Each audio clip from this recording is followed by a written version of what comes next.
नमस्कार दोस्तों, आप सभी का एस्ट्रो लाइव चैनल में बहुत बहुत स्वागत करता हूं। दोस्तों, मैं डॉक्टर अनुराग तिवारी आज लक्ष्मी योग के विषय में आपसे चर्चा करूंगा। जैसा हमने अपने पिछले वीडियो में राजयोगों की चर्चा की थी और एक लक्ष्मी योग की भी चर्चा की थी, जिसमें हमने बताया था कि छठवें और सातवें भाव के स्वामियों की आपस में युति हो, दूसरे भाव के स्वामी के साथ और चौथे भाव के स्वामी की दृष्टि हो तो मुकेश अंबानी जी की तरह का उद्योगपति इस योग के द्वारा जन्म लेता है।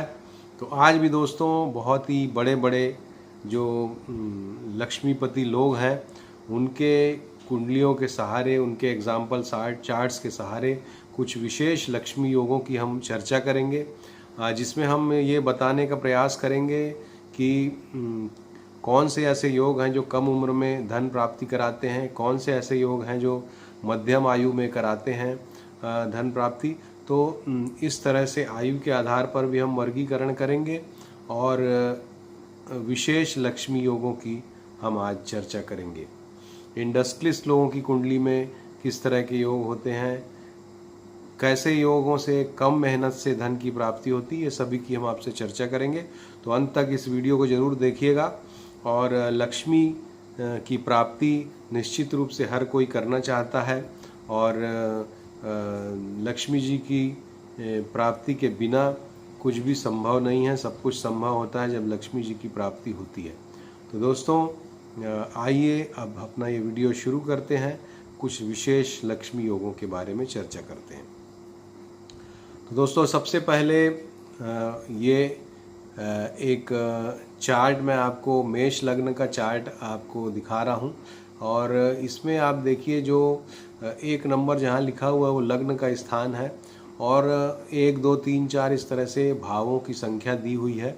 तो हम ये चार्ट इसलिए दिखा रहे हैं ताकि आप समझ सकें कि हम किस भावों की कहाँ की चर्चा कर रहे हैं, ताकि आप अपनी कुंडली में भी ये देख पाएँ कि किस तरह के योग आपकी कुंडली में हैं। तो सबसे पहले आपको इस कुंडली के बारे में बता दूं कि जहां पर 1 4 7 10 लिखा हुआ है, ये 4 जो स्थान है, ये 4 जो भाव हैं, ये केंद्र भाव कहलाते हैं। और इसी प्रकार जो 5 और 9 लिखा हुआ है, ये त्रिकोण के भाव दोस्तों कहलाते हैं। 2 नंबर जहां लिखा हुआ है वो दूसरा भाव कहलाता है। 11 जहां लिखा हुआ है वो 11वां भाव कहलाता है। इस तरह से जहां पर जो संख्या लिखी हुई है वो उतने नंबर का भाव कहलाता है। तो आइए सबसे पहले अब समझने का प्रयास करते हैं कि कब ये लक्ष्मी योगों का सृजन होता है। तो दोस्तों, कुंडली में जैसा कि मैंने बताया 1 4 7 और 10, ये जो 4 केंद्र के स्थान हैं, इनको विष्णु स्थान कहा जाता है। और जो 5 और 9 है, इनको ये जो त्रिकोण के भाव हैं, इनको लक्ष्मी स्थान कहा जाता है। तो जब भी दोस्तों विष्णु अर्थात नारायण और लक्ष्मी और नारायण का योग जब भी होता है, अर्थात त्रिकोण के भाव में जो राशियां उनके स्वामी का और केंद्र के भाव में जो राशियां हैं उनके स्वामी का आपस में किसी प्रकार का संबंध बनता है, तो ये राजयोग कहलाता है और लक्ष्मी योग का भी सृजन करने की एक प्राइमरी कंडीशन है। लक्ष्मी योग के सृजन में दोस्तों दूसरे जो 2 प्रमुख भाव हैं, वो एक है दूसरा भाव जो कि लक्ष्मी का, स्थायी लक्ष्मी का, स्थायी धन का स्थान है, जो पैसा आपका जुड़ता है उसका स्थान है। और जो 11वां नंबर का भाव है, 11 जहाँ लिखा हुआ है, वो आपकी आय का स्थान है, वो आपकी अर्निंग का स्थान है। तो दोस्तों, ये सभी जो स्थान हैं अर्थात केंद्र 1 4 7 10, त्रिकोण 5 9 और दूसरा भाव और 11वां भाव, ये सभी स्थान लक्ष्मी योग बनने में प्रमुख भूमिका निभाते हैं। अब आइए देखते हैं कि किस किस तरह के लक्ष्मी योग होते हैं। तो सबसे पहले दोस्तों महालक्ष्मी योग जो सबसे बड़ा योग होता है, उसकी चर्चा ही सबसे पहले मैं करता हूँ। इसे कहते हैं श्री महालक्ष्मी योग। और इस योग की कंडीशन ये होती है दोस्तों कि जब 5वें और 9वें भाव के स्वामी केंद्र में हो, अर्थात जहाँ 5 लिखा हुआ है उस वहाँ जो राशि बैठी उसका स्वामी और 9 जहाँ लिखा हुआ है उसका स्वामी, ये अगर केंद्र में हो और इन पर बुध, चंद्र और गुरु की पूर्ण दृष्टि हो, तब ये योग दोस्तों बनता है। तो आइए इसको समझने के लिए मैं एक बहुत ही प्रतिष्ठित विश्व में विश्वव्यापी और विश्व में प्रतिष्ठित व्यक्ति मार्क जुकरबर्ग की कुंडली आपके सामने रख रहा हूँ। ये कुंडली दोस्तों देखिए, इस कुंडली में ये योग आपको बनता हुआ दिखाई देगा। ये मकर लग्न की दोस्तों कुंडली है और जैसा कि 9वें भाव और 5वें भाव के स्वामी आप देख सकते हैं कि 9वें भाव का स्वामी है बुध, 6 नंबर अर्थात कन्या राशि है जिसका स्वामी है बुध, और 5वें भाव में 2 नंबर यानी कि वृषभ राशि बैठी हुई है और इसका स्वामी है शुक्र। ये दोनों आप देखिए चौथे भाव में जहाँ पर 1 लिखा हुआ है वहाँ पर बैठे हुए हैं। शुक्र, सूर्य और बुध तीनों बैठे हुए हैं, अर्थात शुक्र और बुध दोनों साथ में युति बना करके बैठे हुए हैं। और जो कंडीशन है कि चंद्रमा साथ ही बुध और गुरु की दृष्टि हो, तो बुध तो इसमें चूंकि स्वयं ही इन्वॉल्व हो गया, इसलिए अब बचे चंद्रमा और गुरु। इन दोनों को आप देखिए, चंद्रमा जहाँ पर 7 लिखा हुआ है वहाँ से दशम भाव से पूर्ण दृष्टि से सामने के भाव को देख रहे हैं, और साथ ही बृहस्पति जो है वो 12 नंबर जो भाव है यानी कि जहाँ 9 लिखा हुआ है वहाँ से पंचम दृष्टि बृहस्पति की होती है, पूर्ण दृष्टि 5वीं 7वीं और 9वीं, तो पंचम दृष्टि से वो भी इस कॉम्बिनेशन को देख रहे हैं। तो इस तरह से दोस्तों ये जो कंडीशन है श्री महालक्ष्मी योग बनने की, ये पूरी तरह से मार्क जुकरबर्ग की कुंडली में पूर्ण हो रही है। और आप बताने की ज़रूरत नहीं है कि किस तरह का व्यक्तित्व है मार्क जुकरबर्ग, जिन्होंने 20 साल की उम्र में फेसबुक शुरू किया और उसके बाद व्हाट्सएप, उसके बाद अब जियो और न जाने क्या क्या और कितना उनका विस्तार होगा। और इसमें सिर्फ ये एक योग नहीं है, बहुत सारे अन्य योग भी इसमें आपको दिखेंगे, आगे हम चर्चा करेंगे। तो दोस्तों पहला योग तो ये था जिसकी मैंने आपसे चर्चा की। अब आइए दूसरे योग की चर्चा करते हैं। एक ऐसा योग जो बड़े बड़े उद्योगपतियों की कुंडली में पाया जाता है, ऐसे लोगों की कुंडली में जिनके मल्टीपल सोर्स ऑफ अर्निंग होती है, जिनको स्वयं ये नहीं पता होता कि वो कितने कंपनियों के मालिक हैं, कितनी कंपनियों से, कितने व्यवसायों से अलग अलग उनके पास धन की प्राप्ति हो रही है। तो इसको बोलते हैं बहुद्रव्यार्जन योग। और ये इस योग में जो कंडीशंस है दोस्तों, इसकी पहली कंडीशन ये है कि ये जो योग है ये द्वितीयेश, तीन तरह से इसको मैं आपको समझाना चाहूँगा। इसकी 3 कंडीशंस हैं। पहला है कि लग्न का जो मालिक है वो द्वितीय भाव में बैठना चाहिए। दूसरी कंडीशन है कि दूसरे भाव का जो मालिक है वो 11वें भाव में बैठना चाहिए, अर्थात जहाँ 1 लिखा है उसका स्वामी 2 में बैठना चाहिए, 2 जहाँ लिखा है उसका स्वामी 11 में बैठना चाहिए, और 11 का स्वामी जो है वो 1 में बैठना चाहिए। ये इसकी 3 कंडीशंस हैं दोस्तों। अब आइए ये कैसे फुलफिल होती हैं। ये हमारे देश के जो 2 बहुप्रतिष्ठित उद्योगपति हैं, टाटा एंड बिरला, इन दोनों की कुंडलियों में ये योग मैं आपको दिखाऊंगा। पहले आइए बिरला जी की कुंडली देखते हैं। कुमार मंगलम बिरला जी की कुंडली ये आपके सामने है दोस्तों। ये कर्क लग्न की कुंडली है और इसमें देखिए लग्न का स्वामी चंद्रमा है और ये दूसरे भाव में सिंह राशि में बैठा हुआ है, आप देखिए। और दूसरी कंडीशन जो है कि दूसरे भाव का स्वामी जो है वो 11वें में बैठना चाहिए। तो दूसरे भाव का स्वामी है सूर्य, जो कि 11वें में आप देख सकते हैं बैठा हुआ है वृषभ राशि में। और तीसरी कंडीशन है कि 11वें भाव का स्वामी लग्न में बैठना चाहिए। तो 11वां भाव का स्वामी शुक्र है और जो कि आप देख सकते हैं बृहस्पति के साथ लग्न में बैठा हुआ है, और लग्न भी काफ़ी मजबूत है, कर्क लग्न है और उसमें बृहस्पति उच्च के बैठे हुए हैं। तो दोस्तों कुमार मंगलम बिरला जी की कुंडली में ये बहुद्रव्यार्जन योग पूर्ण रूप से लागू होता है।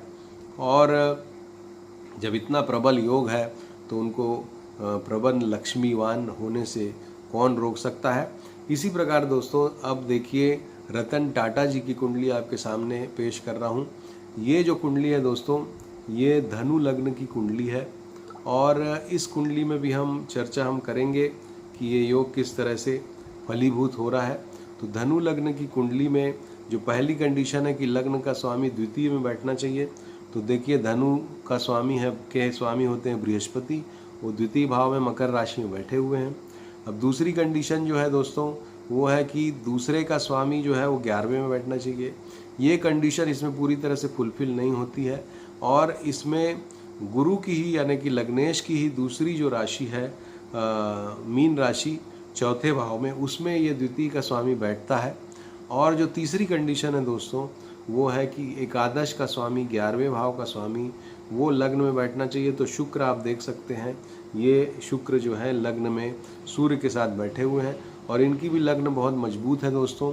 बुधादित्य योग लग्न में है और बुधादित्य योग क्या है, जो 9वें और 10वें भावों के स्वामियों का कॉम्बिनेशन अर्थात प्रबल राजयोग बनाता हुआ ये बुधादित्य योग इनकी लग्न में बैठा हुआ है, तो लग्न को बहुत ही मजबूती प्रदान कर रहा है। तो दोस्तों ये जो बहुद्रव्यार्जन योग है ये टाटा जी की कुंडली में भी बहुत हद तक लागू होता है और इसलिए आप देखिए कि टाटा हो या बिरला हो, इनको खुद ही नहीं पता कि इनके कितने बिजनेसेस हैं, कितने ज़्यादा कंपनियां हैं और कहाँ कहाँ से इनको धन की प्राप्ति होती है। दोस्तों ये बहुद्रव्यार्जन योग की चर्चा हमने की। अब आइए अगला योग, हम अगले योग की तरफ चलते हैं।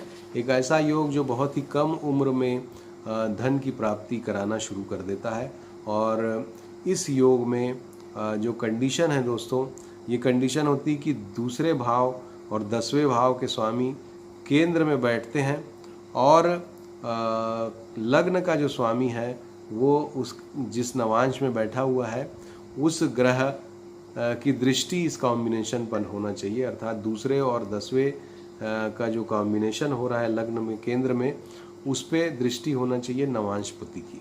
तो आइए फिर से मैं मार्क जुकरबर्ग जी की कुंडली आपके सामने लाता हूं और इस कुंडली में मकर, जैसा मैंने बताया था कि मकर लग्न की कुंडली है और इसमें दूसरे भाव के स्वामी स्वयं शनिदेव हैं और 10वें भाव के स्वामी जैसा कि आप देख सकते हैं शुक्र हैं और 10वें भाव में ही इनके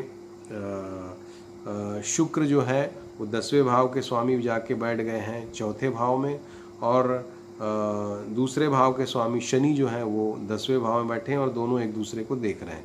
तो इस तरह से दोनों के बीच प्रबल संबंध दोस्तों बन रहा है। साथ ही ये जो बृहस्पति हैं इनकी लग्न के नवांश के स्वामी बृहस्पति हैं और लग्नेश यानी कि शनि इनका बृहस्पति के नवमांश में बैठा हुआ है और बृहस्पति की आप देखिए पंचम स्थान से पूर्ण दृष्टि इनके दशम भाव के स्वामी पर पड़ रही है। तो दोस्तों ये योग इनकी कुंडली में बनता है और इसीलिए मार्क जुकरबर्ग जो कि 1984 में इनका जन्म हुआ और 2004 में इन्होंने फेसबुक की शुरू कर दिया और 2006 में इनके 5 मिलियन लोग इनसे जुड़ चुके थे और धन की प्रचुर मात्रा में प्राप्ति इनको शुरू हो गई थी और जो कि अभी भी जारी है। तो दोस्तों ये एक ऐसा योग जो कि कम उम्र में धन की प्राप्ति आपको कराना शुरू कर देता है। अब दोस्तों आइए एक ऐसे योग की चर्चा करते हैं जो कि मध्यम आयु में धन की प्रबल मात्रा में प्रचुर मात्रा में प्राप्ति कराता है और इस योग में कंडीशन ये है दोस्तों, पहली कंडीशन की द्वितीयेश जो है दूसरे भाव का स्वामी वो काल बल उसमें होना चाहिए, अर्थात वो बली होना चाहिए और साथ ही लग्न का स्वामी और 11वें भाव का स्वामी ये दोनों केंद्र और त्रिकोण में एक साथ बैठे हों और शुभ ग्रहों से दृष्टि शुभ ग्रहों की इन पे हो, अर्थात दूसरे भाव का स्वामी बली हो और साथ ही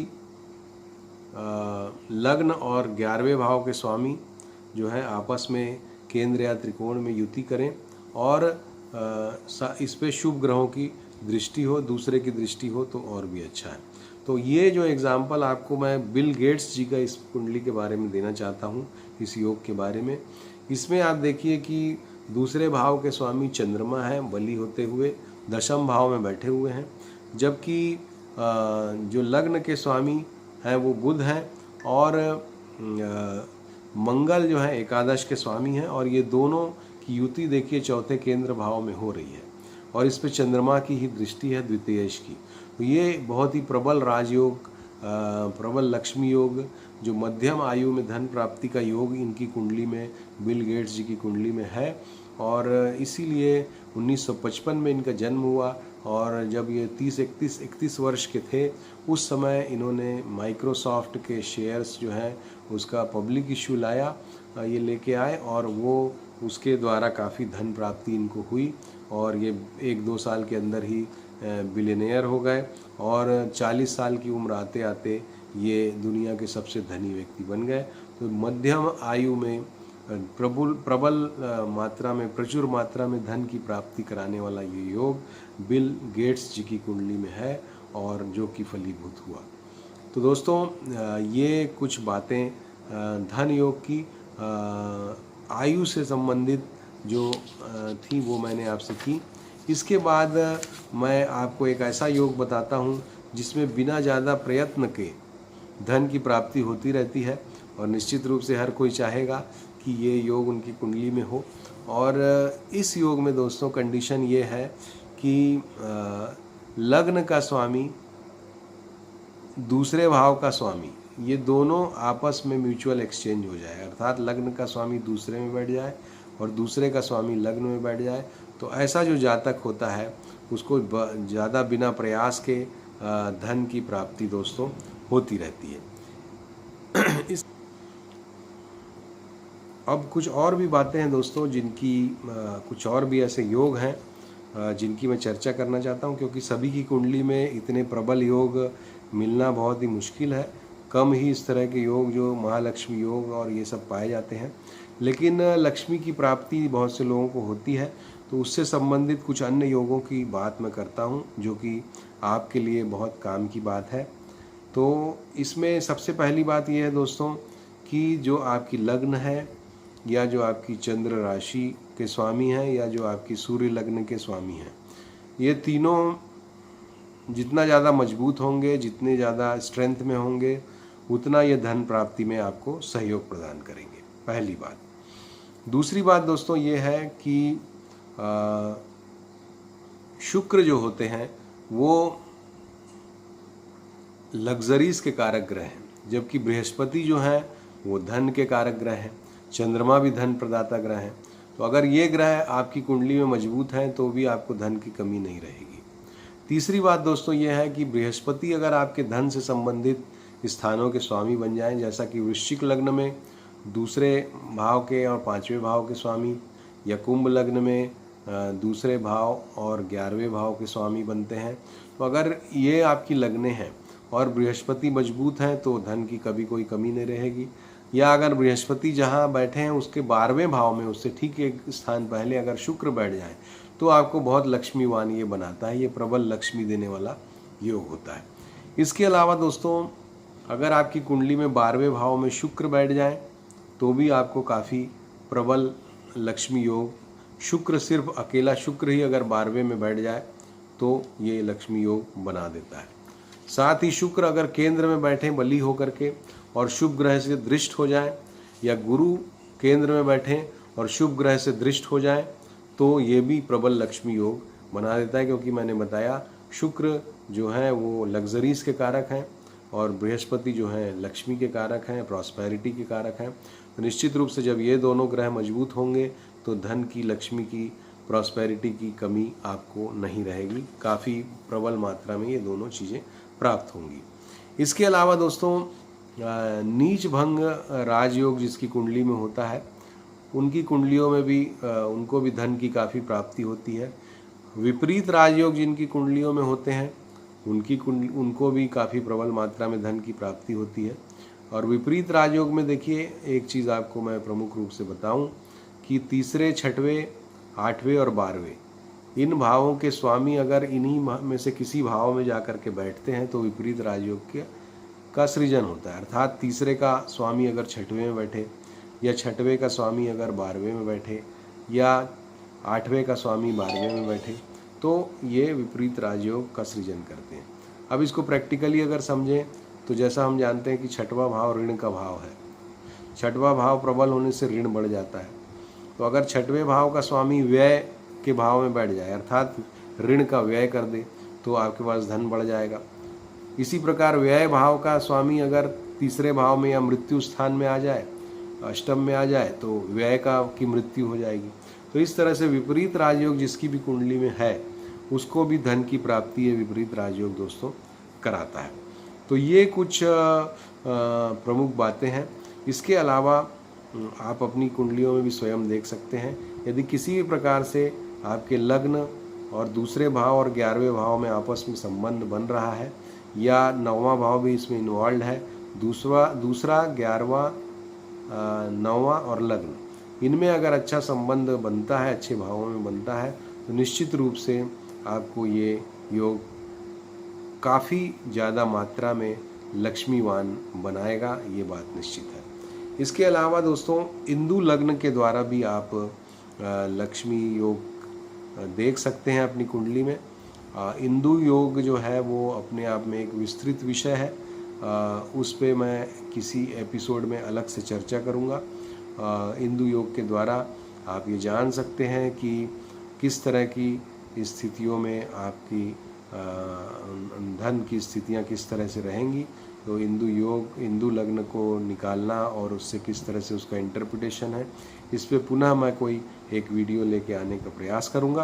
तो दोस्तों ये था हमारा लक्ष्मी योग पे एक एपिसोड, जिसमें हमने जो मुख्य लक्ष्मीपति अभी के समय में हैं, जैसे कि भारतवर्ष में टाटा बिरला और विदेशों में मार्क ज़करबर्ग और बिल गेट्स, इन लोगों की कुंडलियों की चर्चा की और आपको ये बताने का प्रयास किया कि किस तरह से लक्ष्मी योगों का सृजन होता है और कैसे योग प्रबल लक्ष्मीवान या उद्योगपति या मध्यम आयु में धन की प्राप्ति या कम आयु में धन की प्राप्ति कराते हैं। तो आशा है आपको ये एपिसोड पसंद आया होगा, और अगर आया है तो आप ज़रूर इसको लाइक कीजिए और शेयर कीजिए, शेयर करिए ताकि ज़्यादा से ज़्यादा लोगों तक ये पहुँचे।